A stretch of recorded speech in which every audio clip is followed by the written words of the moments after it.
One day, my company held an anniversary party. The venue was already bustling with many employees chatting noisily.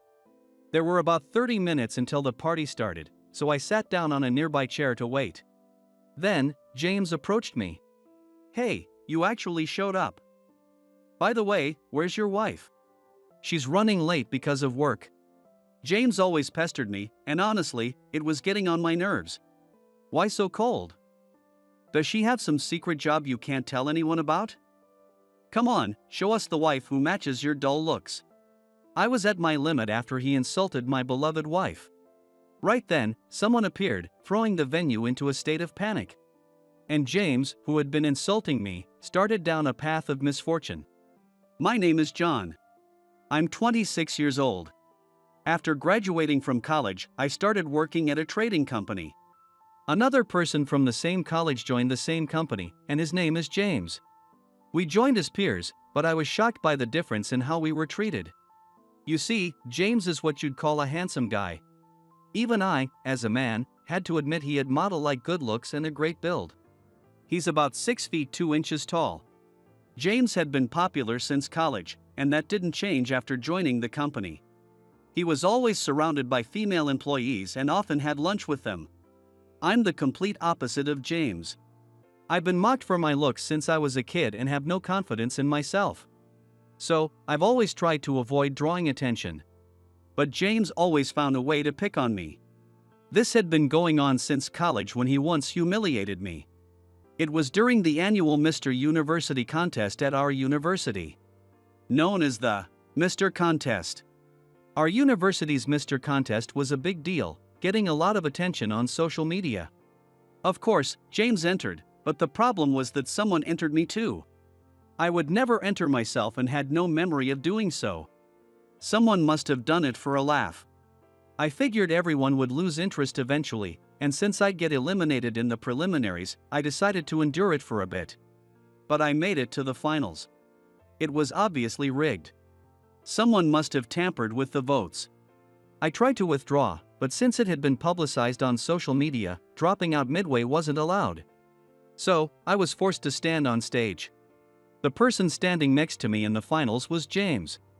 In the final round, the audience votes, and I could hear snickers from the crowd. Of course, there was a huge difference between James and me. As expected, James won. I didn't get a single vote. Later, I found out that it was James who had entered me into the contest and rigged the votes. After the Mr. Contest ended, we were nearing the end of our college life, so I tried to focus on getting through it without worrying too much. Yet, I ended up working at the same company as James. When I found out we were at the same company, I was utterly disheartened. I thought it would be just like college all over again. However, after we started working, James was always busy with female employees fawning over him, leaving him little time to harass me. Even so, he occasionally made snide remarks to me. For instance, when we passed by each other, he would say, "Man, you look ugly today. Did you even check the mirror before coming in?" I couldn't step out looking like that. You know, as a salesman, appearance matters. You should take a leaf out of my book and spruce up a bit. Sure, looks matter in sales. But I believe it's more about expressions than facial features. And above all, in sales, building trust with the client is crucial. I always prioritize trust, so my sales performance was fairly high. James, on the other hand, was the top performer. This was because he mostly dealt with companies led by women. James had a knack for charming women, securing deals just by engaging in a bit of personal talk. Many men didn't think highly of him, but no one could complain about his top sales record. Around 2 years after joining the company, a company-wide drinking party was organized. We were seated in close groups based on age. So I ended up sitting opposite James.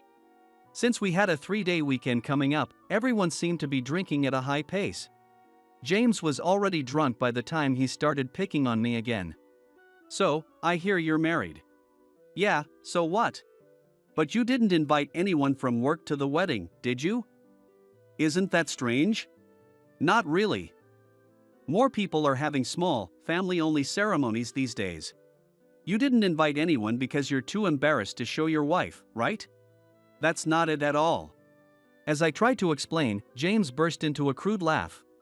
Nobody wants to see your wife anyway. I felt drained, unable to muster a response to James's offensive laughter and remarks. Then, perhaps thinking I was angry, James started saying things like this.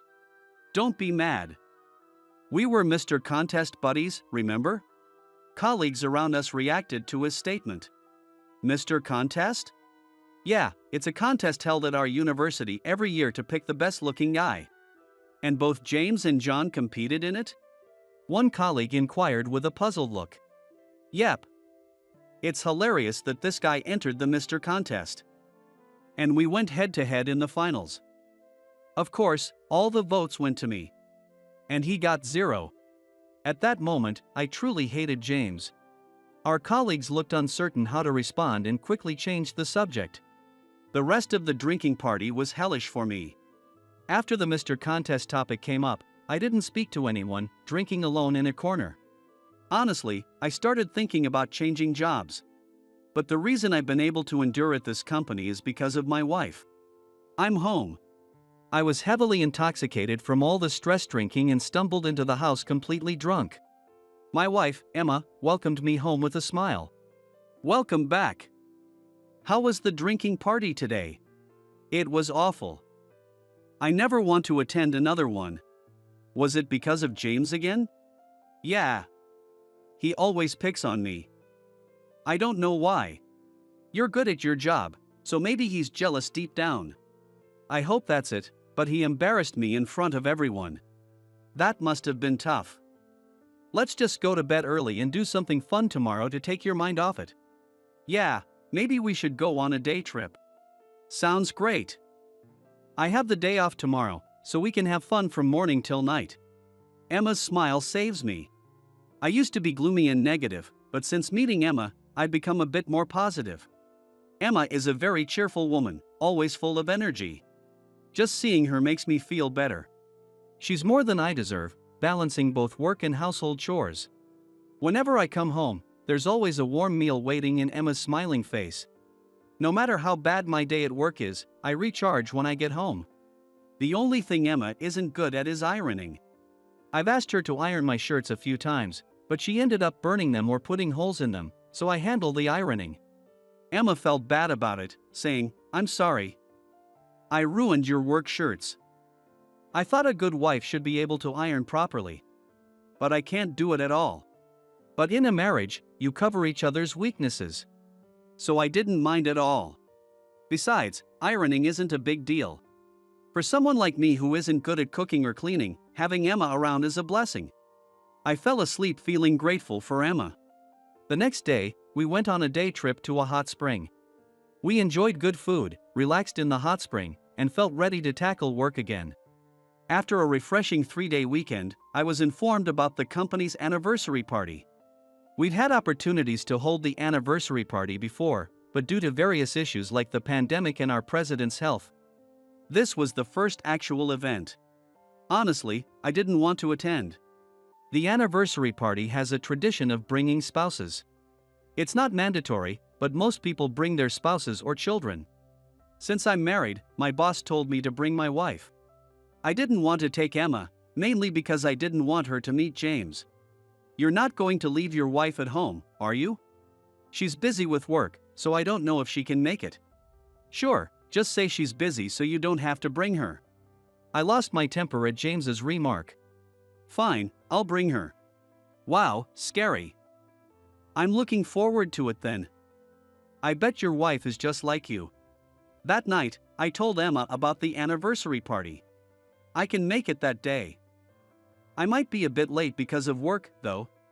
That's totally fine. I'm sorry to drag you into this. Don't worry about it. I've been curious. About what? That James guy. I've wanted to meet him, so this is a good opportunity. You want to meet James? Why? Because he's someone who speaks badly about my beloved husband. I'm curious to see what kind of person he is. He's the top salesperson, so no one can say anything against him, no matter the reason. Well, I'm looking forward to the anniversary party. I'll dress up for it. Emma said this cheerfully. On the day of the anniversary party, I headed to the venue alone. The venue was already bustling with many employees chatting noisily. There were about 30 minutes until the party started, so I sat down on a nearby chair to wait. Then, James approached me. "Hey, you actually showed up. So, where's your wife?" "She's running late because of work." "What kind of job does your wife do?" "That's none of your business." "Why so cold? Is it some kind of job you can't talk about? And don't you feel embarrassed making your wife work?" Even though working couples are increasing, I could never let my wife work. My ideal is for her to take care of the home while I earn the money. Everyone has their own way of managing their household. "Are you mad?" "I'm not mad, but I don't appreciate you talking badly about my wife." "Whatever. But it's your wife, man. I bet nobody will know what to say when they meet her. Anyway, let me know when she arrives." With that, James moved on to talk to someone else. As we talked, the time for the anniversary party to start arrived. The party began with a speech from President Brown, and then everyone started enjoying the food and drinks. After a while, my phone rang. "Hey, what's up?" "Sorry, I should have been there by now, but work ran late. I just finished." "Don't worry at all. Take it easy. The party just started, so no rush." "Thanks. I just got in a cab, but there's some traffic, so I might be about an hour late." "Got it. I'll let the reception know. Text me when you get here." "Okay." Emma hung up. Just then, James approached me again. "Your wife is really late, isn't she? Are you sure you even invited her?" "She's on her way. She just called. We'll see. By the way, my girlfriend is here. Let me introduce you." James said this, and a woman appeared behind him. She had a cute face, but also a strong presence. "Nice to meet you. Pleased to make your acquaintance." "Nice to meet you. Isn't she great?" "She's a model. She's been featured in some big magazines. She's so cute that everyone does a double take. Her fashion sense is top-notch too. Look, this outfit is from that brand. Don't flatter me too much, I'll get shy." "But it's true, isn't it?" "Well, yes, but still. I wondered what I was being forced to witness. She might be a cute woman, but she wasn't attractive to me at all." So, I was at a loss when James sought my agreement. "Don't you think so?" "Oh, sorry, I wasn't listening. What were you talking about?" "Come on, man. I'm talking about how my girlfriend is super cute." "Ah, yeah, sure. Don't fall for her. Not that she'd ever be interested in you." As we talked, there was a commotion near the entrance. "What's going on over there?" While everyone was focused on the noise, I noticed a missed call on my phone. I had missed Emma's call because I was distracted by James and his girlfriend, Emily. She had sent a message saying she had arrived and was coming into the venue. I decided to go meet Emma at the entrance. As I made my way there, I overheard nearby employees talking. "Hey, isn't that the actress everyone's been talking about?" "No way, but she does look familiar. Remember, we were supposed to have a surprise guest today?" "That must be her. What's her name again? Wasn't it Emma?" "That's right. Her skin looks amazing in real life. Even in a simple dress, she has such an aura, definitely not like an average person." As I listened to their conversation, Emma spotted me and walked over. "Sorry I'm so late. I really wanted to get here earlier to enjoy the party." "It's fine. You're in the middle of shooting a new movie, right? Thanks for coming even though you have a busy schedule." "No problem.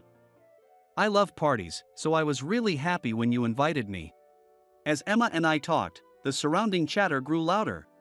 "What's her relationship with that guy? They look pretty close, don't they?" Being the center of attention made me uncomfortable, and I wasn't sure how to handle it. Then James, dragging Emily along, approached us. "Hey, what's going on here? Explain." I hesitated under the intense scrutiny, but Emma gave me a reassuring smile and nod. "This is my wife," I announced. Everyone in the room reacted with surprise. What? Are you kidding?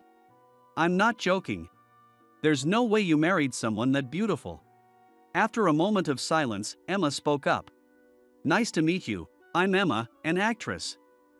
You must be James? James, not expecting Emma to speak to him, stammered. The actress Emma? That's right. And, what's your relationship with him? As my husband just said, we are married. Actually, my wife is a very popular actress. She only became famous after we got married. Before that, she was a struggling actress playing minor roles. We met by chance at a bar where we both went alone. I saw her there a few times, and we eventually started talking. Back then, she was unknown, and I didn't know her, so I listened to her frustrations about acting. We gradually fell for each other and got married. Emma used to be chubby and unremarkable, but over the years, she worked hard to maintain her current figure. Having seen her efforts up close, I've always been proud of her. So, I couldn't stand James looking down on her. Sorry for causing a scene. Maybe we should leave. Yes, we'll be heading out. Please continue enjoying the party. James looked like he wanted to say something, but I took Emma's hand and we left the venue. I'm sorry. Why are you apologizing? Because you said you wanted to enjoy the party, but it turned into a scene and you couldn't have any fun. Oh, that? Don't worry about it. I expected something like this. Really? Since I became popular, it happens everywhere I go. I'm used to it now. Since you got all dressed up, it would be a waste to go straight home. How about we grab dinner somewhere? That sounds great. Actually, I anticipated this and reserved a private room at a restaurant. Really? Is it the place I mentioned wanting to go to, recently? Yes, it is. You seemed very eager to go. Yay! You're the best husband ever. That night, we had dinner together and then went home. The next day at work, many people approached me with questions. Hey, John, are you really married to the actress Emma? How did you even meet an actress? I was bombarded with so many questions that I got fed up. Needing some alone time, I slipped into an unused meeting room. Suddenly, I was shoved from behind and fell to the floor. Ouch! I turned around quickly to see James standing there. Are you mocking me? No, I'm not. Why didn't you tell me you had a wife like that? There was no need to mention it. Besides, I thought it might interfere with work. You made a fool out of me. No, I didn't. My girlfriend is a magazine model. I've been bragging about it to everyone. But then you show up with a famous actress, and it's all ruined. That's your problem. Girlfriends and wives aren't meant to be shown off. Shut up. As James yelled, the door slowly opened behind him. Standing there, with a frown on his face, was President Brown. James noticed my gaze behind him and turned around nervously. President Brown, meeting James's eyes, said in a low voice, James, I need to have a word with you. Is now a good time? He asked in a low voice. What about? I've received complaints about your sales tactics from several company heads. Complaints? Was there some kind of trouble? James, I heard you were pitching like a host to Ms. Johnson. You were saying things like, we can go on a date if you place an order, and, if you want more visits, contribute to the sales. You mentioned a lot of things. Well, that's...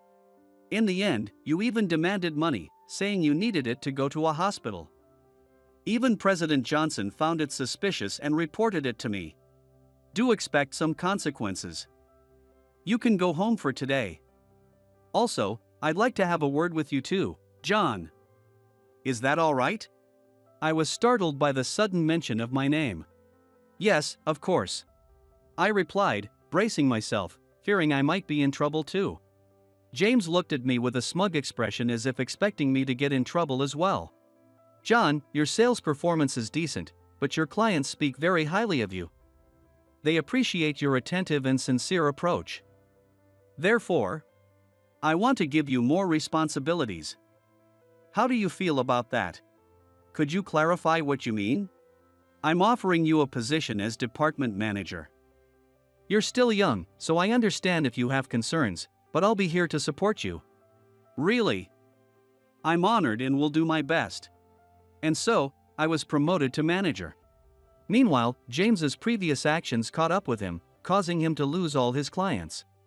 Starting from scratch, it seems no one would sign a contract using James's method, and now his sales performance is at the bottom. He's even below the new recruits. James used to pride himself on his status, but after several months in this condition, it must be mentally exhausting. He has become so haggard that even the female employees have stopped talking to him. As for me, President Brown took a liking to me and often invited me out for private dinners. Gradually, I've gained more confidence and have started to act more cheerfully around others. I'm still happily living with Emma, who I believe is too good for me. I owe it all to Emma for getting me this far. And now, our family is about to grow. Just recently, we found out there's a tiny heartbeat inside Emma's belly. We don't know the gender yet, but we're excited to cherish this new life. Hey, are you okay? Ambulance. I helped a woman who collapsed on her way home from work. She had been walking unsteadily in front of me for a while, and I thought she looked like she might be in danger. I'm glad I was able to help before she fell to the ground. She said, "Thank you so much. I'd like to properly thank you another day," and left her business card. Later, she invited me to dinner as a thank you, and we chatted for a while. Sometimes, she would look at me wistfully and then look away, making my heart race. Maybe it's because she's around my parents' age or because of her kind and dignified manner, but I felt a bit nostalgic. Thank you again for helping me the other day. This might be sudden, but do you have a girlfriend? If you don't mind, I'd like to introduce you to someone suitable.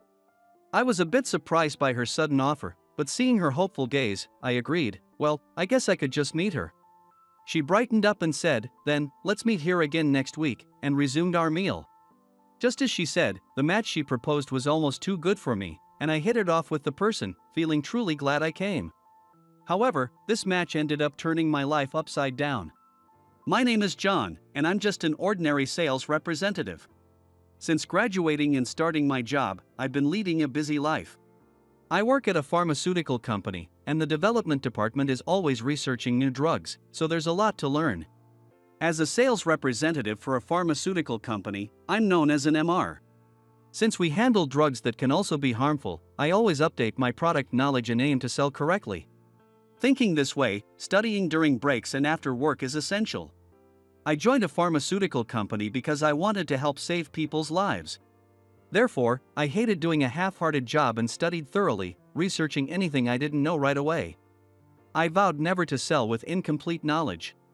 Thanks to this, my performance has been great, and I've earned the trust of many doctors who say, "John is sincere and reliable." Being praised like this, I try to stay grounded, reminding myself not to slack off now. The reason I aimed to become an MR was because of my father.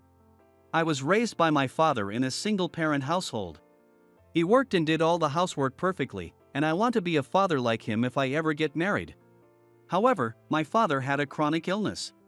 It was a mild condition controlled by daily medication, but he always took his medicine secretly, not letting me notice, and loved me dearly.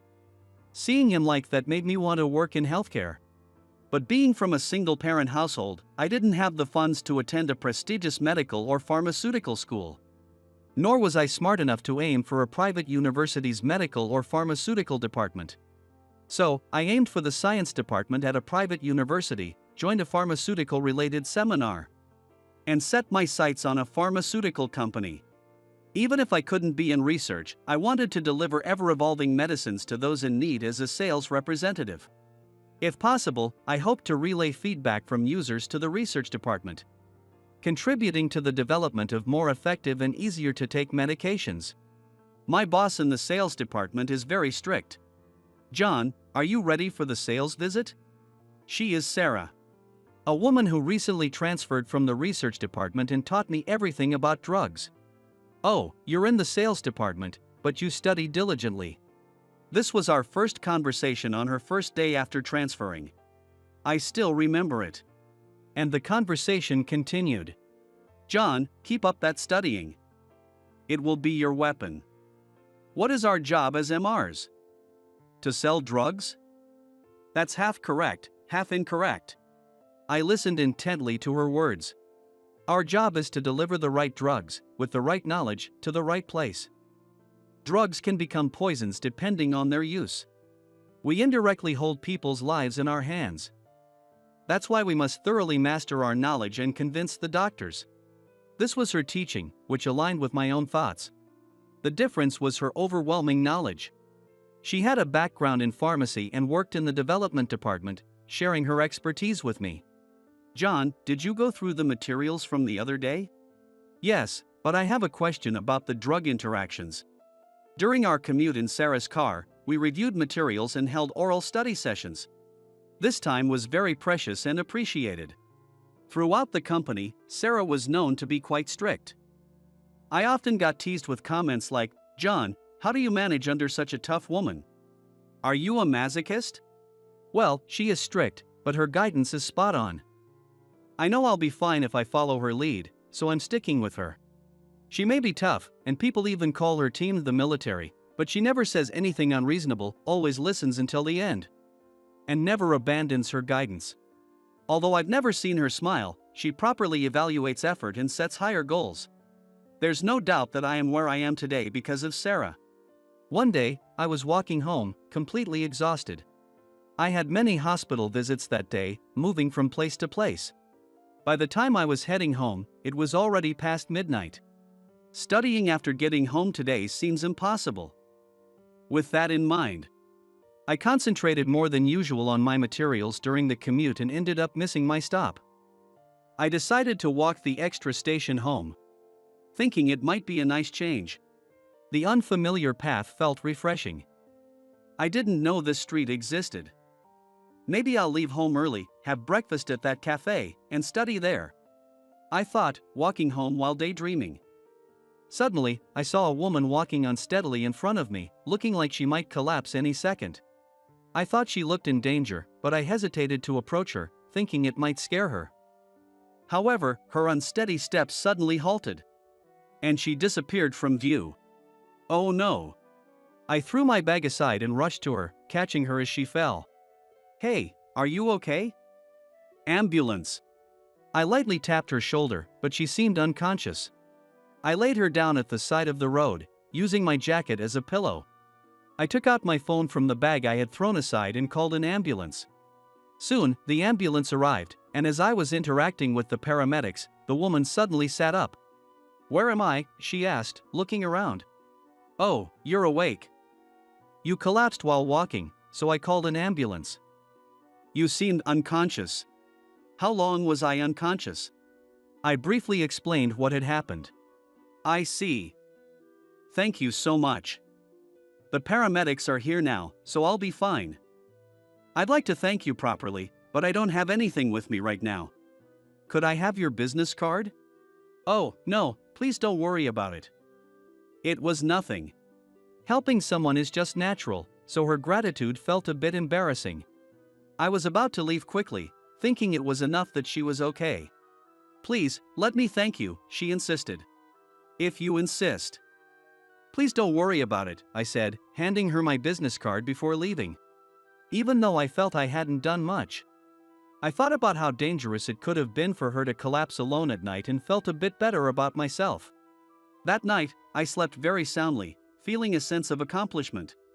"John, can I talk to you for a minute?" The next morning, as I arrived at work, Mr. Smith called me into his office with a serious expression. I wondered if I had done something wrong. Pondering over this, I headed to his office. "John, you've done something incredible." As soon as I entered, Mr. Smith spoke without looking at me. What could I have done? My mind raced until he continued, "Have a seat. It's better than standing and talking." I sat in the plush chair, my heart pounding. "You did a great job, really. A major achievement." At his words, I looked up. In front of me sat Mr. Smith, beaming. I felt relieved. "You helped a woman on your way home yesterday, right?" "That woman is Dr. Thompson, the director of Central Hospital." Mr. Smith, clearly excited about the prospect of securing a major contract, continued. "We received a call from her this morning. She said she was rescued by you and is willing to reconsider the new drug proposal we previously pitched. Apparently, the woman I helped was a significant figure.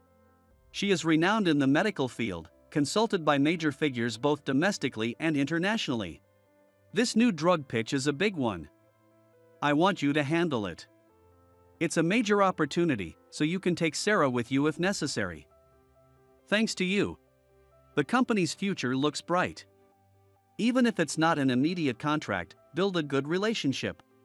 Mr. Smith seemed very pleased. Back in my department, I reported this to Sarah. I see. You can handle this contract alone, John. You'll be fine, she said before leaving. So far, for such major contracts, even if I was the lead, she would always accompany me. Could this mean I've finally been acknowledged? Pondering this, I started my work for the day. Thank you so much for the other day. Are you free next Friday? I'd like to take you out for a meal as a thank you. There's something I'd like to discuss.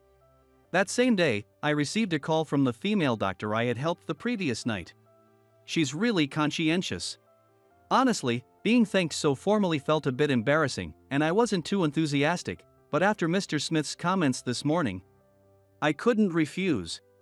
So, I agreed to meet her for dinner on Friday, hoping to also secure a business opportunity. Great. I'll pick you up on Friday then, she said and hung up the phone. For the dinner, I thought my usual suit wouldn't be appropriate, so I prepared some casual formal clothes. John, got a date tonight? I was teased, but it was better than embarrassing my host. As I left the office, there was a luxury car waiting in front of me. I'd been waiting for you, let's go. Are you okay with seafood? I was thinking of taking you to my favorite French restaurant. She smiled warmly, dressed in what looked like very expensive clothes. I didn't properly introduce myself the other day. Thank you again for your help. My name is Emily Thompson. She handed me her business card as she thanked me again. The card read Emily Thompson, Director of Central Hospital, just as Mr. Smith had mentioned. I got into the car, guided by her, feeling nervous sitting in the back seat with a driver up front. We arrived at an incredibly luxurious French restaurant, and dish after dish was served. Honestly, I was too nervous to fully enjoy the food, but seeing her smile at me from across the table, occasionally looking wistful, made my heart race. Trying to avoid any awkwardness or mistakes, I chatted with her. By the end of the course, I was finally relaxed enough to enjoy the flavors. John, do you have a girlfriend? Dr. Thompson suddenly asked, looking directly at me. No, I don't. Oh, sorry to ask so abruptly. So, you don't have a girlfriend, she said, touching her chin thoughtfully. If you don't mind, I'd like to introduce you to one of my protégés. It should be a good match, even if it doesn't lead to a relationship. Seeing her earnest gaze, I nodded impulsively. On the appointed day, I returned to the same French restaurant. I thought, she must really like this place. I was also excited to try the dishes I had been too nervous to enjoy before. When I mentioned Dr. Thompson's name, I was led to a private room in the back. Oh, I've been expecting you. You're John, right? The gentle voice came from a lovely woman who smiled at me. Nice to meet you. Dr. Thompson set this up for us. I'm Grace. It's a pleasure to meet you. Her graceful gesture of tucking her long hair behind her ear made my heart skip a beat. Nice to meet you, I'm John. Thank you for meeting with me. Despite being our first meeting, the dinner went smoothly. I work under Dr. Thompson as a doctor. As I heard, you're sincere and impressive, she said, smiling softly, making me feel flustered. No, I'm just an ordinary sales representative. It's an honor to meet someone as wonderful as you. I was a bit apprehensive about the introduction, but I'm glad I came. I blurted out a response and immediately hung my head, wondering if I seemed too self-deprecating. She laughed softly, covering her mouth. That's perfectly fine. I've heard about your dedicated work. There's no shame in your profession. Next time, why don't you come and sell your medications to our hospital? I nodded eagerly. Dinner with her was genuinely enjoyable, and I wished the time could last forever. Dr. Thompson has a son she's estranged from. Since you helped her, she's been talking about you and her family more often," Grace said, smiling, but her words gave me pause. "She should visit him," I murmured. Grace gave me a troubled look. "Yes, I think so too. If they can meet, they should. But Dr. Thompson isn't the type to give up without a reason. So there must be something going on." "Oh, I'm sorry. I didn't mean to speak ill of someone you respect so much, Grace." "Don't worry about it. Anyone would think the same if they didn't know the full story." After that, we continued chatting about various things and ended up agreeing to meet again. Before I knew it, I had fallen for Grace, not just for her charming looks but also for her bright and kind personality. After several dates, we arranged to meet again. But this time, it wasn't Grace waiting for me at the meeting spot, it was Dr. Thompson. "Ha! Dr. Thompson, what brings you here?" Looking apologetic, she said, "I'm sorry, but I really needed to talk to you." Grace agreed to give me some of her time. "She'll be here in about 30 minutes, so could we talk for a bit?" She then led me into a nearby cafe. After our iced coffees arrived, Dr. Thompson began to speak. My old surname was Taylor. I reverted to my maiden name, Thompson, after the divorce. "Do you know how Michael Taylor is doing?" She looked at me with a slightly sad expression. "Michael Taylor. Could it be that the estranged son Grace mentioned is?" Dr. Thompson nodded slightly, leaving me bewildered. "Why didn't you come to see us all this time? Why did you leave my father?" I had so many questions. Let me explain in order. It was my fault. I neglected you all because I was too absorbed in my work. I heard you chose to work for a pharmaceutical company after seeing Michael's chronic illness up close. It's a noble dream to save lives. But family comes first. Cherish them." She took a sip of her coffee. "I worked hard to save others, but in doing so, I neglected my family." Michael couldn't bear it anymore and handed me divorce petition, saying, "How can a mother who doesn't even care about her own child's growth save anyone?" That was a wake-up call for me. I realized that while I had saved many lives, I had missed what was most important. She stirred her straw, looking very sad. Maybe the wistful look she had during our first meal together was because she was remembering the divorce. "Why didn't you come to see me? You could have at least done that." I was about to say that much should have been possible, considering she talked about her son to Grace, but I stopped myself. Dr. Thompson shook her head weakly, filled with regret and sorrow.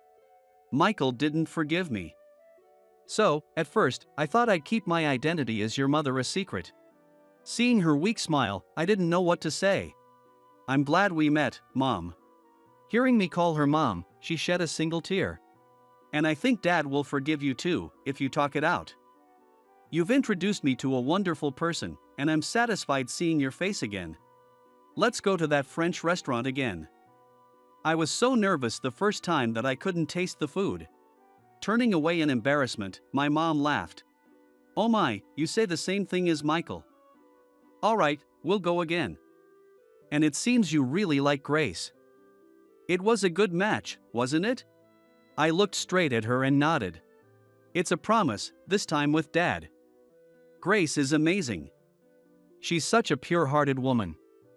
I want to protect her with everything I have." "John." I heard Grace's voice behind me. She must have arrived and heard everything I said about her. Feeling suddenly embarrassed and blushing, Dr. Thompson laughed. "Take care of my child. I've raised her like my own daughter." Grace, blushing, looked down. Dr. Thompson stood up and said as she was leaving, "Oh, and your boss, Sarah. She's quite strict, isn't she?" "She's my best friend." I looked up in surprise. "What? Sarah?" I must have looked very shocked, and my mom laughed softly. "Since I couldn't see you, Sarah was keeping an eye on you. I've always heard about your hard work from her. I'm proud of you." I should thank Sarah for switching from research to sales at my request. As I stood there in a daze, Grace's voice brought me back to reality. "I feel like I've just heard something incredible."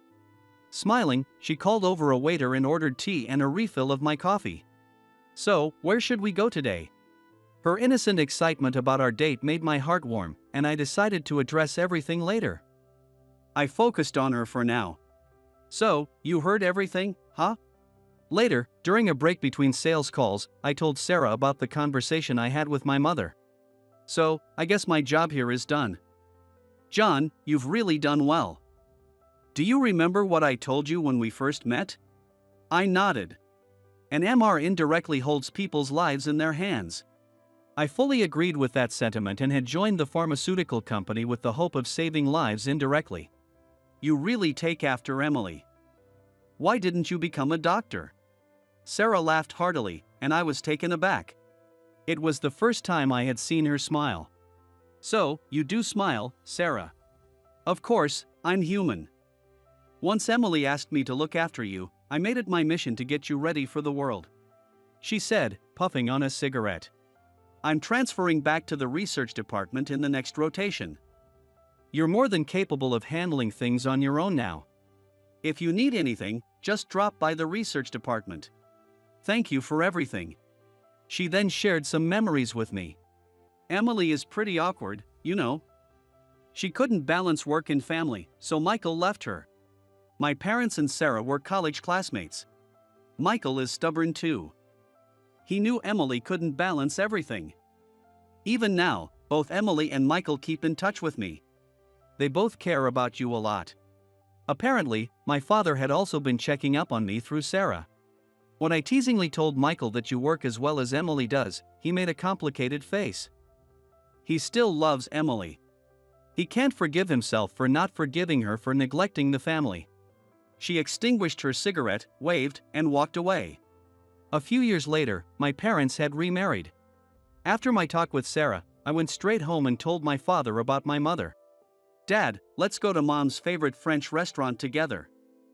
She's been thinking about you. And she cares so much about me that she even got her best friend to be my direct supervisor. I persuaded my father, and we finally arranged a meal for the three of us. At first, my parents were awkward with each other, but eventually, their arguments turned into reconciliation. Since then, we started having family meals once a month, and my parents even began going out together more frequently. John, I'm thinking of getting remarried. One day, my father suddenly announced, causing me to spit out my tea. What's this about? With whom? Who else? With Emily. They had rekindled their feelings for each other after several dates. Decades later, they got remarried. And soon, I too would become a father. Grace, it's almost time. How are you feeling? You're such a worrier. Do I look unwell? Grace and I had gotten married, and we were expecting our first child. Since Grace, being a doctor, couldn't take much time off, I planned to take paternity leave. My career had been going well, especially after securing a major contract with Central Hospital through my mother's connections. I had more flexibility with my schedule and spent most of my time training new recruits. With the baby on the way, I was fully prepared to support Grace. While I was at my parents' house learning about parenting from my father, he told me about their remarriage. And I couldn't take in any more information. Oh, you're doing great. You're going to be a wonderful dad, John. Really? Maybe he takes after Michael? Grace will be relieved. While I was training to be a father, my mother and Sarah walked in, Sarah holding her grandchild. Since my parents had reconciled, we had become close with Sarah's family as well. Today, she brought her grandchild over. Grace will be here soon. Could you help prepare dinner? My mother said, placing a load of groceries in the kitchen. My father and I exchanged glances. My mother couldn't cook at all. Seeing the groceries she bought, we both sighed. Hey, how many people are these groceries for? For us, Sarah's family, Grace, about 10 people? My father sighed at my mother's innocent smile. She's so cute, but really, she can only work, nothing else. Following my father's lead, I started prepping the ingredients as he instructed. As we busily worked on the various dishes, the doorbell rang. Grace, welcome home. Just sit down and relax. Oh, let me help with something. It's fine, it's fine. The men in this house are very capable. Pregnant women should sit and rest. My mother, already sipping on a drink, encouraged her to sit down. "Oh, my family will be here soon too," Sarah said, leisurely playing with her grandchild. Knowing the real party was about to start, my father and I refocused on finishing the meal preparations. When the doorbell rang again, Grace answered it. The party began. Seeing everyone's smiles made me grin from ear to ear. "John, you did great. Let's make our home just as joyful," Grace said, handing me a cold beer with a smile. Looking at her, I made a promise. "We will definitely have a happy home." Who exactly are you? After an incident, I was demoted from the head office to a rural branch. I'm now unwelcomed by everyone and sidelined by my department with minimal responsibilities. Then one day, I ended up solving a problem for a younger boss who had transferred from the headquarters. The younger boss, who had thought of me as incapable, was surprised by my problem-solving skills. Following that, my life took a complete 180-degree turn. My name is Michael Johnson. I'm 43 years old. While my peers are busy with marriage, parenting, and climbing the career ladder, I'm single and stuck in a small rural branch, far removed from any prospects of promotion. My job involves organizing documents that are about to be stored away, likely never to be seen again. It's the kind of work that wouldn't really matter if I did it or not. If I suddenly quit tomorrow, it wouldn't cause any trouble for anyone. A few years ago, due to certain circumstances, I was transferred to this branch. Initially, I considered quitting, but by that time, I was past my prime working years, and job hunting in the countryside, where opportunities are scarce, seemed too daunting, so I ended up staying. I used to work at the head office. Suddenly, I was transferred from the head office to this small rural branch. Of course, there was a reason for this, and it seems that the story of why I was transferred had already spread widely within the branch. The original employees would whisper behind my back or look at me with suspicion. Despite that, I tried to engage with them at first, but it seemed they just wanted me to leave as soon as possible. Their overt attitudes sometimes interfered with the work. After several years of this, I've now focused solely on not causing any trouble.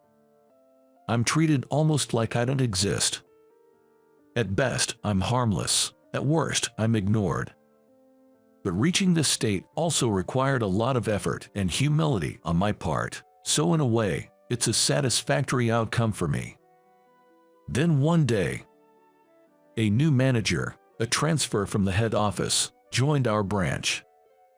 She was a smart-looking woman in her late 20s, dressed sharply in a suit.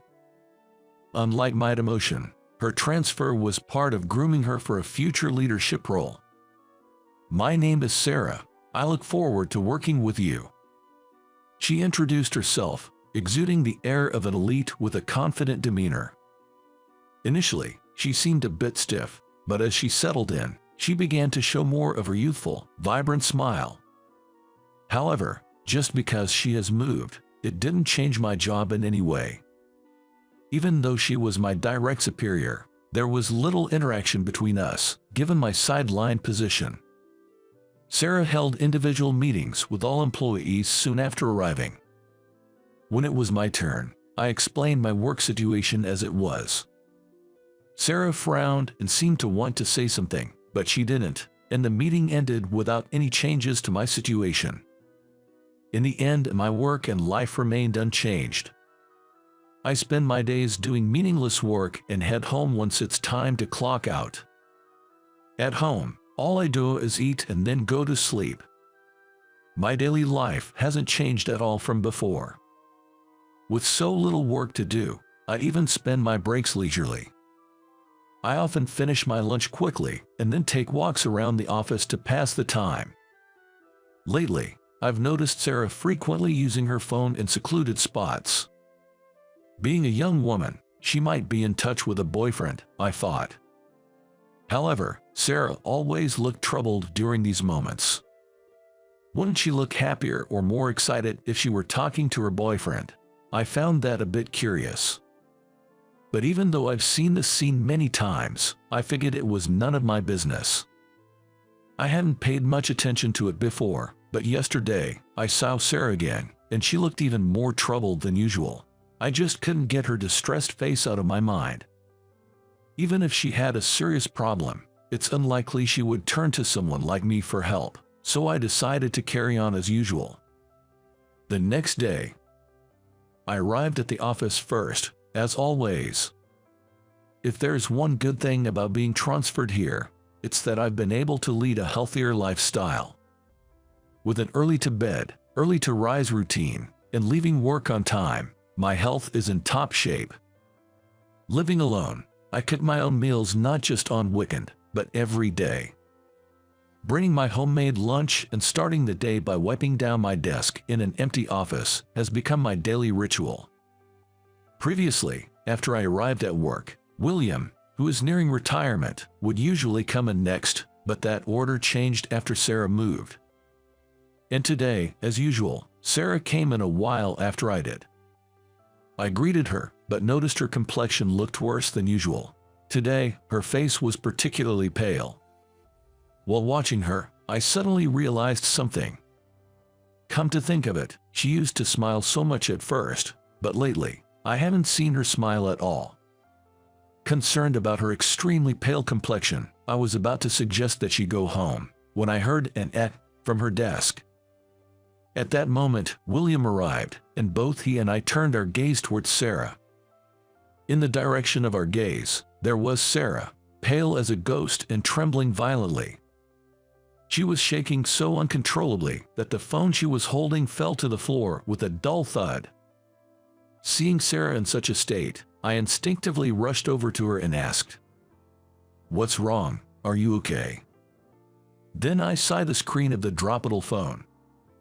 It was receiving notifications in real time, and the chat screen was filled with a one-sided barrage of harsh messages, aggressive stickers, and emojis. Seeing that chat screen brought back unpleasant memories for me. But I knew I had to prioritize Sarah right now. I pushed those resurfacing memories aside and asked her gently, "Can I take a look at your phone?" Trembling and tearful with fear, Sarah nodded and handed me her phone despite being in shock. Upon looking at the messages sent to Sarah Gay, I saw an endless stream of texts filled with harsh insults, derogatory remarks, and mocking content, all expressed in the harshest terms imaginable. Towards the end, the messages took a disturbing turn, clearly implying harm, and it felt incredibly dangerous. Although memories from my past threatened to overwhelm me, I made a conscious effort to stay calm and proceeded to ask Sarah a few questions. "Do you know this person?" She shook her head in response to my question. "Any idea who it could be?" As I continued, she bit her lip and answered, "I received comments from this person on a different social media platform. It started off normally, but gradually became more extreme. I got scared and blocked them, and then this happened. They've also spread lies about me to my friends and on forums. I'm so scared I can barely sleep." Sarah, seemingly at her limit, buried her exhausted face in her hands. Seeing Sarah like that, I felt a pain in my heart, as if I was looking at my past self. At the same time, I decided I couldn't let her go through what I did and resolved to help her. "Let's fight back," I said. Sarah looked puzzled at my words, but I was confident I could help her. I understood her pain, sadness, fear, anger, and despair better than anyone. As more employees started arriving, they cast curious looks at the unusual pairing of Sarah and me. Despite feeling the weight of their stares, leaving was not an option for me. Even though Sarah seemed confused, I pointed to her personal computer and asked, "Do you have the history saved?" It might have been harsh to press her in her dazed state, but time was of the essence, and we couldn't afford to waste any. Given the situation, I knew we had to methodically address what needed to be done, so I began giving Sarah instructions. Despite being sidelined at the office now, I was once a high-flying executive at the head office, just a step away from the boardroom. Having studied how to lead and motivate subordinates as a manager, I knew how to get Sarah to take action, despite her current state of shock. I instructed her to first file a deletion request with the SNS administrators. We aimed to get the situation to a point where we could identify the perpetrator in accordance with the terms specified in the service agreement. Then, we printed out all the history and posts from the SNS and forums where Sarah had been harassed, and compiled information such as URLs and email addresses. "Let's go to the police together," I suggested. By then, Sarah had calmed down somewhat, and, though she seemed puzzled by my efficiency, she nodded in agreement and followed me to the police station. At the police station, I explained the situation and the measures we had taken, and Sarah presented the evidence to the officers.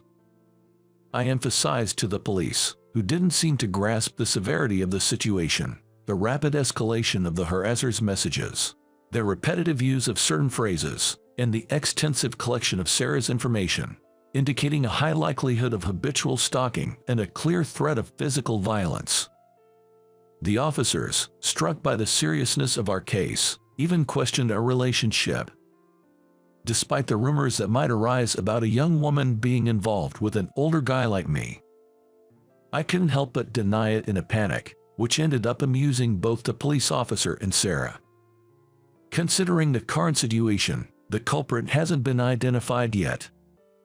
Moreover, the chances of resolution seem slim, given we're dealing with a small, local police station. All we could do was carry out whatever measures were possible at the moment, but I knew the importance of these actions all too well. After leaving the police station, I introduced Sarah to a trustworthy lawyer on our way back to the office. It was a necessary step for officially establishing the case. Sarah seemed puzzled by my extensive involvement. "Who exactly are you, Michael? Why are you going to such lengths for me?" It was a natural question, given our nearly non-existent prior interaction. Though my acquaintance with Sarah was brief, I found nothing dubious about her character, nor did she seem like someone who would create enemies.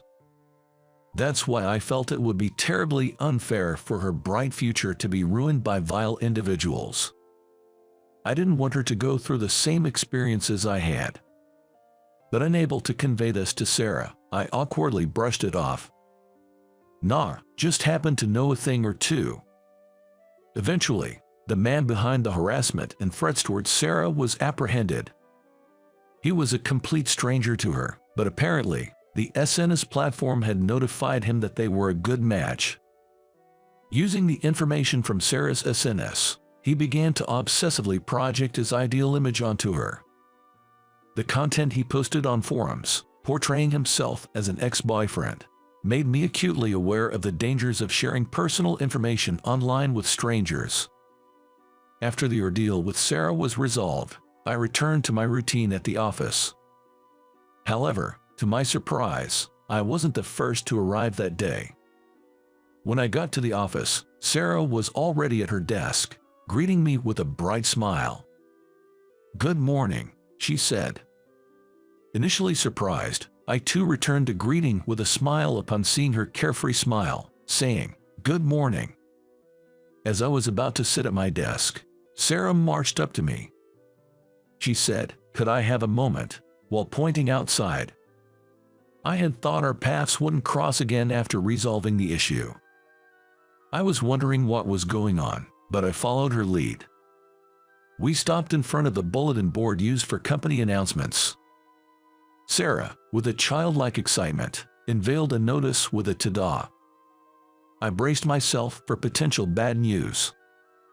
Apprehensively, I turned my gaze to the notice board, where a temporary personnel announcement was posted.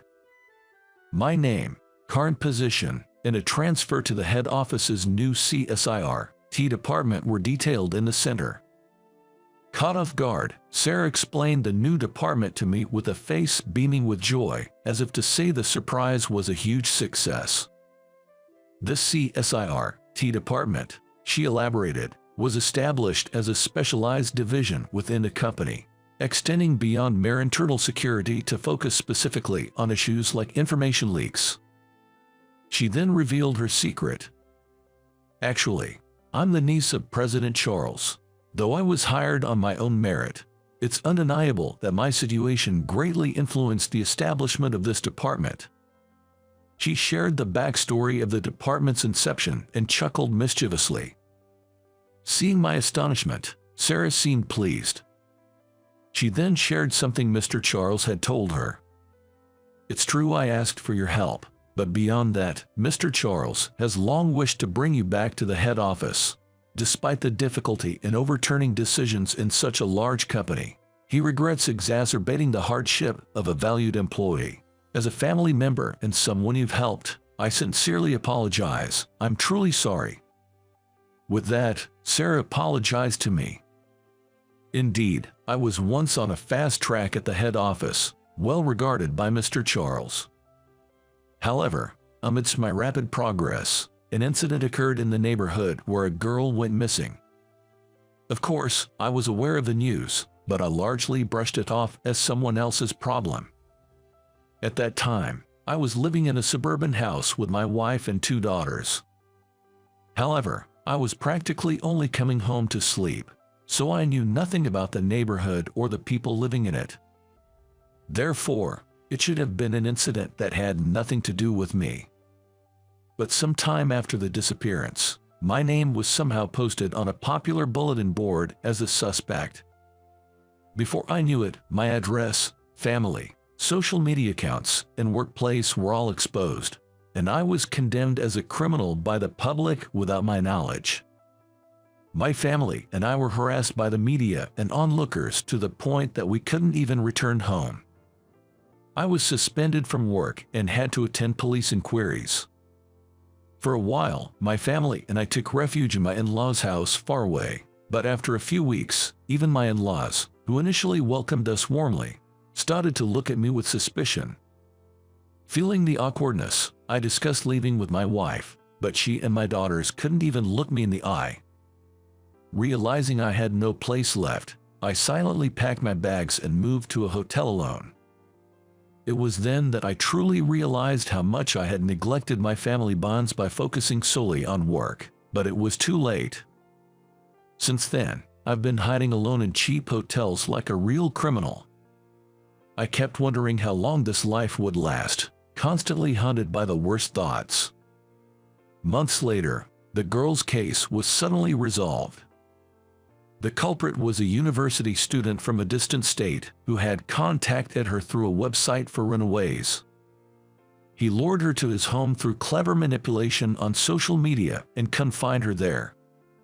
Of course, neither the girl or the arrested student had any acquaintance or relation to me. When I saw the news of the case being solved, I broke down and wept on the spot. While I was relieved the case was solved, I couldn't help but wonder what my life had been all about until now. Overwhelmed by various emotions, I cried all day long. And the next day, though still in a daze, I regained my original vitality and decided to take action. I rushed to a law firm offering free consultations and shared my story. The lawyer I met was familiar with my case and became a strong ally, promising to ensure I received justice. From there, everything moved quickly. We rallied public support, pressured the providers and administrators, and quickly obtained information on the malicious party who spread my personal information, filing a lawsuit. The man who ruined my life was arrested easily. I didn't recognize the culprit's name, but when I mentioned it to my wife, who had just returned home, her face went pale. It turns out the man was her high school classmate. They had reconnected at a reunion and had been in touch since, with my wife often sharing her complaints and frustrations about me with him. My wife insisted she hadn't cheated, but at that point, it didn't matter to me anymore. My feelings for her had completely cooled. Of course, it's not entirely her fault. The breakdown of a marriage is often due to both parties. This situation was a result of my neglecting my family. I realized this through the ordeal, and although my wife insisted she wasn't to blame until the end, I didn't blame her. And as for my daughters, who I did love in my own way. They didn't warm up to me much either, having spent so much time with a mother who disliked me, so our parting was over in an instant. It was a surprisingly abrupt end to my family, but the case had been resolved after all. Feeling motivated by the resolution, I decided to return to work and give it my all. However, life wasn't that simple. Upon my return, I was met with a transfer to a small rural branch office, a clear demotion. This personnel change had been issued before the true culprit and the person who spread my personal information were caught. But as far as the company was concerned, it was better to err on the side of caution.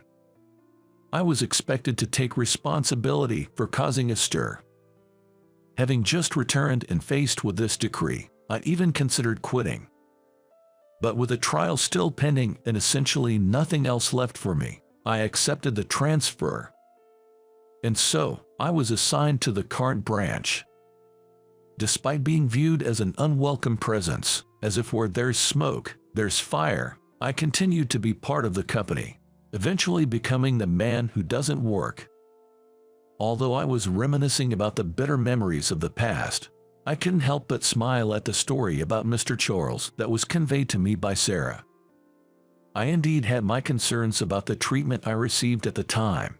However, I wasn't fired or demoted, and I've heard it was because Mr. Charles opposed the transfer until the end. Considering his kindness, looking back, I can now say that life in the countryside here was enjoyable. Upon hearing my words, Sarah timidly showed a smile. As we were talking, a woman approached us timidly and said, "Excuse me." She was Lisa from the same department, but we had never really spoken before, and she stood a bit away from us. Listening to our conversation, Lisa approached us with a tearful face and apologized. "I think I was initially unfriendly to you, and yet you helped me in many ways. I realized it was a misunderstanding, but I never said anything. I'm truly sorry." It turned out that not only Lisa, but also William was there, and peeking out, he joined in with an apology. "Well, I didn't really mind, but I'm sorry I couldn't be of any help." Feeling bashful from their apologies, I ended up making a joke. "What is this? Is today apologize to me day?" Then, Sarah, with a bright smile, suggested, "Should we make it a day? Let's invite Mr. Charles too." Seeing me flustered, all four of us burst into laughter. I never thought I'd see a day when I could laugh like this again. It's a secret that I felt a little teary-eyed. A month after this incident, after a surprisingly comfortable farewell party at the branch, I found myself in the president's office at the headquarters. Mr. Charles, as vigorous as ever, was there, and I felt a warmth in my heart to meet him again. Then, Mr. Charles personally explained the significance and purpose of my new department and the expectations for it after its establishment. "Not many have experienced a life like yours. However, there will continue to be instances where innocent people like you and your niece suffer.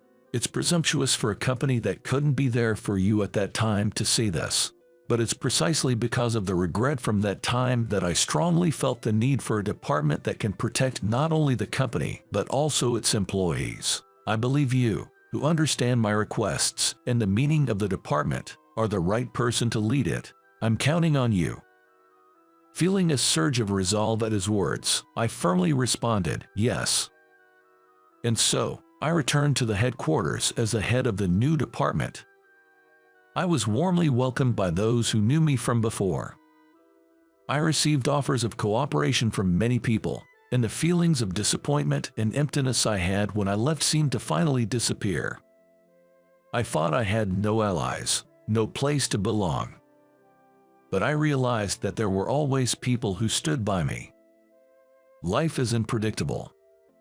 What seemed smooth just a moment ago can suddenly plunge into darkness.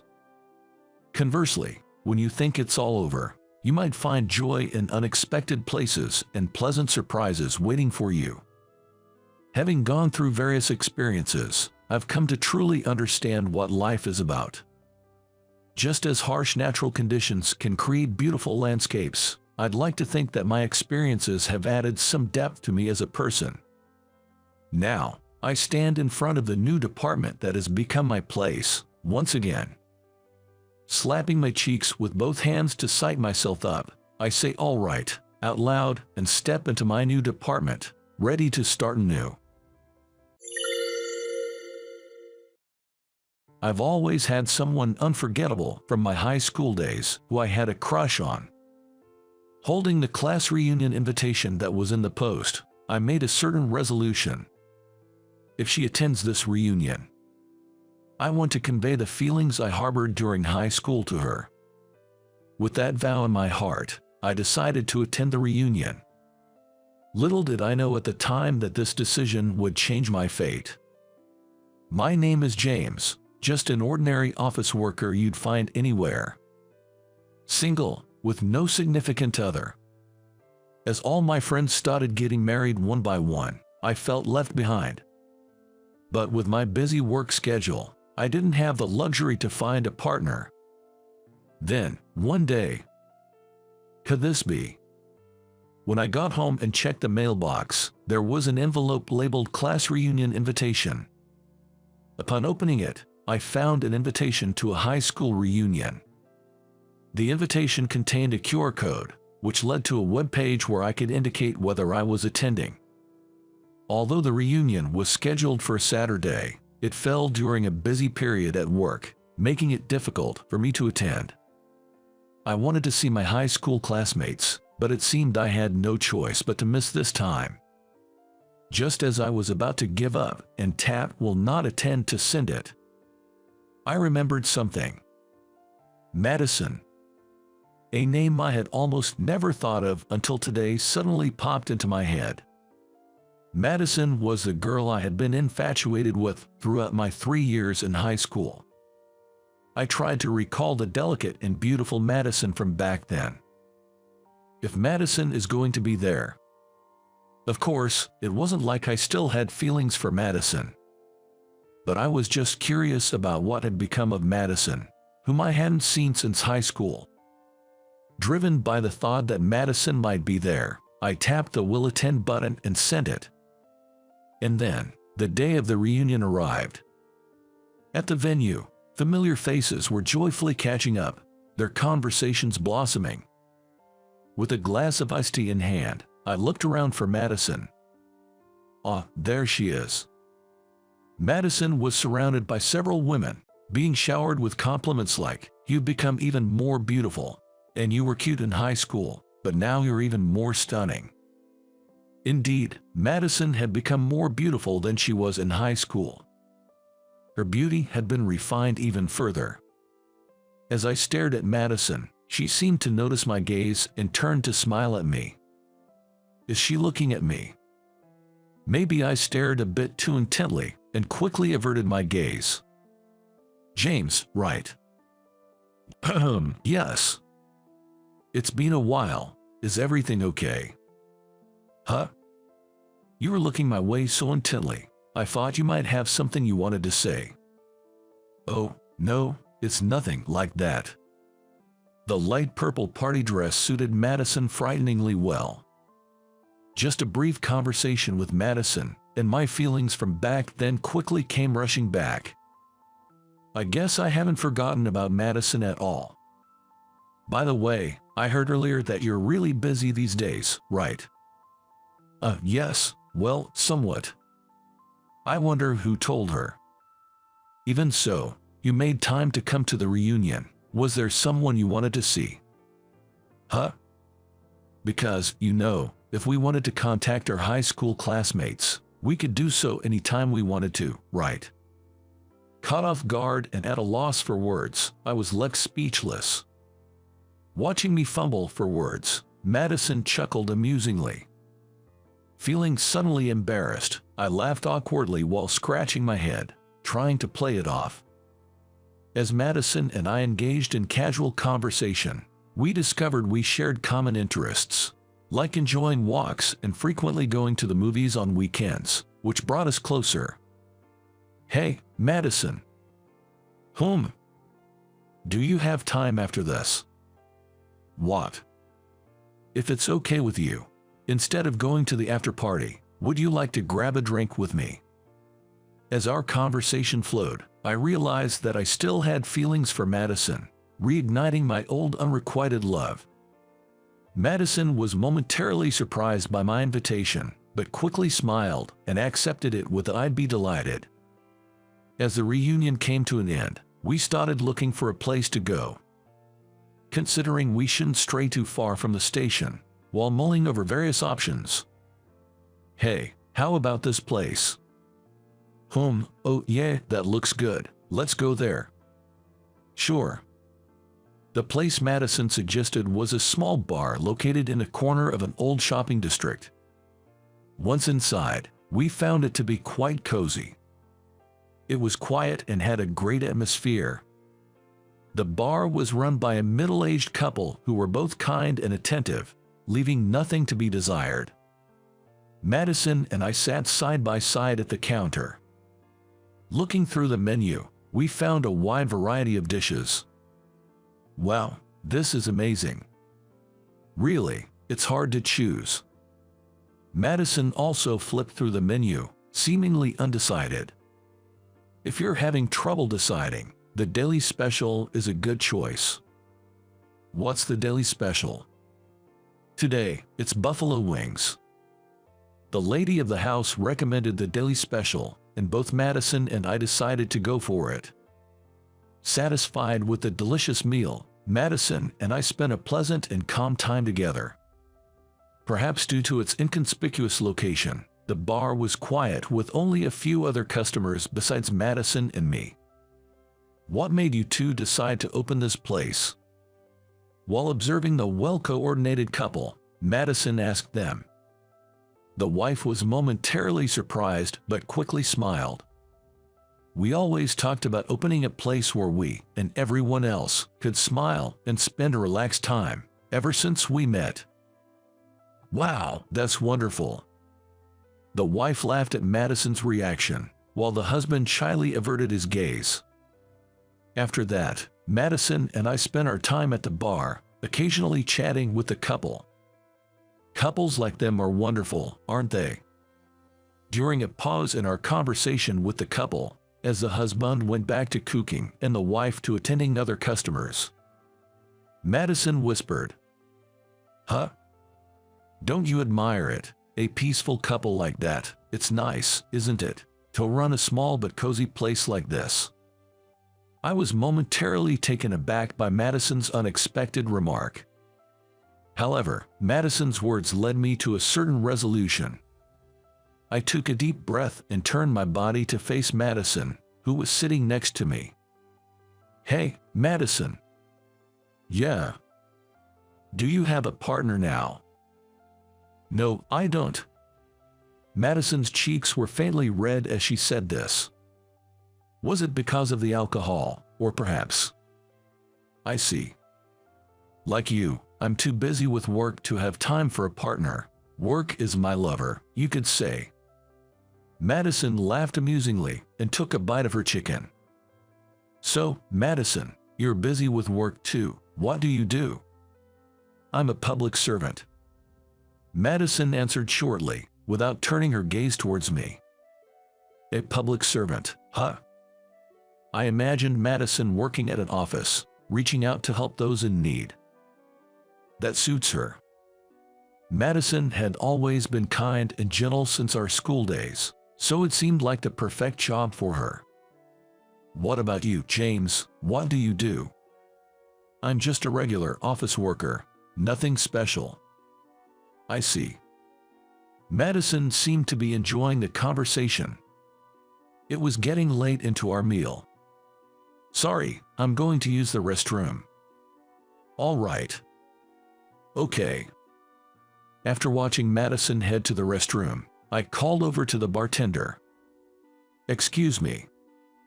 "Yes." "Could I get the bill for the two of us, please?" "Sure, no problem."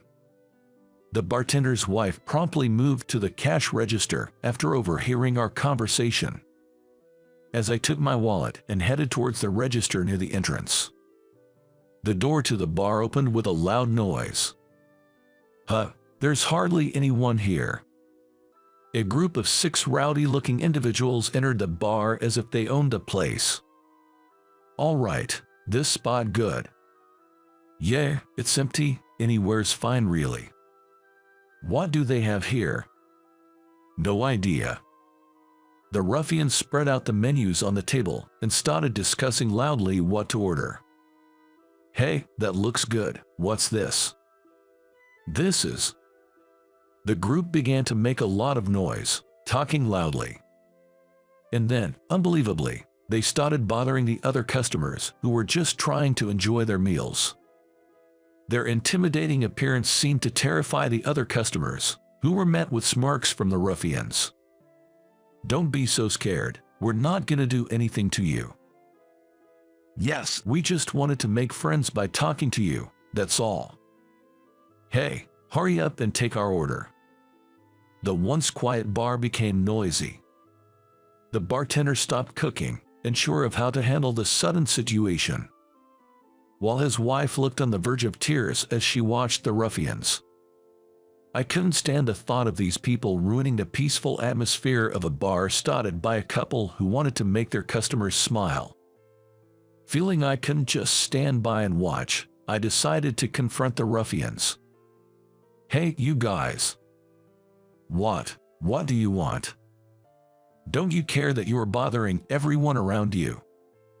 What, you playing hero? Cool, man.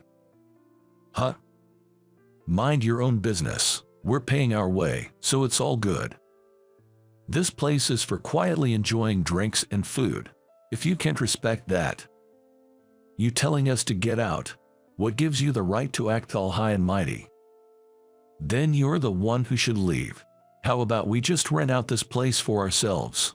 Then we won't be bothering anyone, right? The ruffians seemed unfazed by my attempt to intervene. Instead, they suddenly decided to rent out the place and forcefully kick me out, pushed by several of them. Since I was thrown out with nothing on me, all my belongings, including my phone, were left at the counter seat. Realizing I had left my phone behind when I reached for my pocket to call the police. Excuse me, do any of you have a phone on you? I asked the other customers who, like me, had been kicked out of the store, but it turned out that everyone had left their belongings inside, and not a single person had a means to contact the police. Madison. I remembered that Madison had left for the restroom just before the ruffians showed up, which meant she was unaware of their presence inside. I tried to open the door, but it was locked from the inside. I moved to a window through which I could peek inside without being noticed by the ruffians. Just then, Madison came out of the restroom. Unaware of the situation, she inevitably ran into the ruffians. Upon spotting Madison, the ruffians quickly surrounded her. Hey, look, a lady all by herself. Got ditched by her boyfriend. Poor thing. Why don't you have a drink with us and cheer up? One of the ruffians put his arm around Madison's waist and pulled her close. Madison. Unable to bear the thought of Madison being touched by their filthy hands, I tried to open the door in a rage, but it wouldn't budge.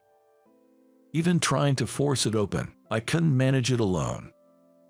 From my perspective, Madison seemed frightened by the ruffians, but in reality, she was completely calm at that moment. The reason for her calmness would soon become clear. Instead of Madison's scream, what reached my ears as I struggled with the door was the sound of men's groans and a loud commotion. What? Is Madison being attacked? With the help of other customers, we managed to pry the door open, but what I saw was an unbelievable sight. The delicate Madison was gracefully taking down one ruffian after another, as if in a scene from a comic book, despite their larger size. Madison was completely unharmed. In fact, seeing the situation, I almost felt sorry for the ruffians. You bastards, we were being nice, and you got all cocky. Madison continued to throw the ruffians to the ground one after another. Her movements were so swift that I couldn't even join in to help, and I just watched the ruffians fall one by one. Actually, even if I had tried to help Madison, I would have just gotten in the way. Once the ruffians were all lying on the floor, unable to fight back, Madison let out a small sigh. Then, she casually took out her phone from her pocket and started making a call. "Hello, this is Madison. Yes, Madison. I'm currently at an AB district." Listening in, it seemed like she wasn't making a personal call, but rather one related to her work. James. After ending the call, Madison immediately noticed me and hurried over. Wearing a slightly awkward smile, Madison approached. "Madison, are you hurt at all? Are you okay?"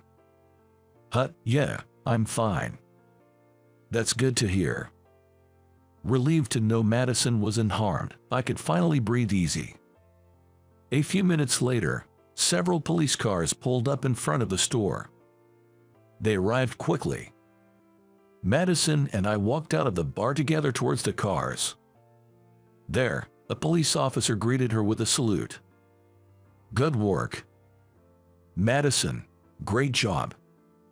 I could hear such exchanges reaching my ears. "Everyone is inside. Can you take the statements later?" "Of course." Madison seemed to be acquainted with the officers.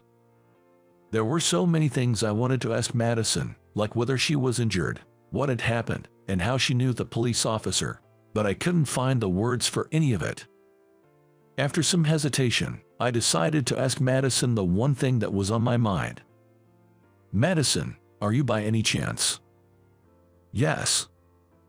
"Related to the police?" "James, you're sharp." "Yes, I'm an active duty police officer." Madison pulled out her police badge from her bag. Indeed, the photo and name on it were unmistakably Madison's. It seems that after graduating from high school, Madison entered the police academy. It felt like a career Madison, with her strong sense of justice, would choose. It made more sense than her being a public service worker. Right, a public servant, huh? Well, yes, that's true. Police officers are public servants, so Madison wasn't wrong. But I felt a bit frustrated that I hadn't figured it out myself. The way I took down those ruffians, it's something I learned during my time at the police academy. See, I can handle being targeted now. Is that so? Sorry for keeping it a secret. I felt like the image you had of me was still from high school, so I just went with it, you know. But, where does someone as delicate as you get that kind of strength from? Haha, it's martial arts. Once you learn it, anyone can do it. Are you disappointed? What? No way. Really? That's good. Madison smiled at me, looking relieved. Actually. Actually, it's way too cool, and the gap with your usual self made me fall for you even more. I like you, Madison. I'm so happy that you first worried about whether I was hurt. Your kindness hasn't changed since high school, and that made me so happy. You're always you, James. Does that mean? Yes, I like you too, James. And so, the feelings I harbored since high school finally found their resolution, and Madison and I officially started dating.